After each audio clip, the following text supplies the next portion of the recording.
लक्ष्मी वेगळी आणि पैसा वेगळा. बरं का भागवतराव, लक्ष्मी वेगळी आणि पैसा वेगळा. सगळं गाव झोपल्याच्या नंतर मागच्या दारातून रात्री 12 वाजता लपत छपट टेबलाच्या खालून येते, त्याला म्हणतात पैसा.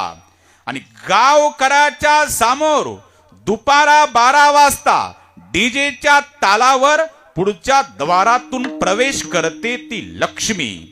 लक्ष्मी वेगळी आणि पैसा वेगळा आहे. बघा, शब्द एकच आहे. बघा, मुलगा, लडका आणि बेटा, अर्थ एकच आहे, पण प्रत्येकाचा अर्थ वेगवेगळा आहे. तो मुलगा, बंटवारे में खुश रहता वो बेटा, और जो बंटवारे के बाद भी पिता को लड़ लड़ के ज्यादा इस्टेट मांगता वो लड़का, और जो बोलता ही पिताजी आपकी पूरी जायदाद दूसरे जिसको देनी उससे दे दो, मुझे केवल आप चाहिए, मैं जिंदगी भर आपकी सेवा करूंगा, उसे कहते हैं पुत्र. पुन्नाम नरका त्रायते इति पुत्र. आपल्या पूर्वजांना पू नावाच्या नरकातून जो तारतो त्यालाच म्हणतात पुत्र. तसं पैसा वेगळा आणि लक्ष्मी वेगळी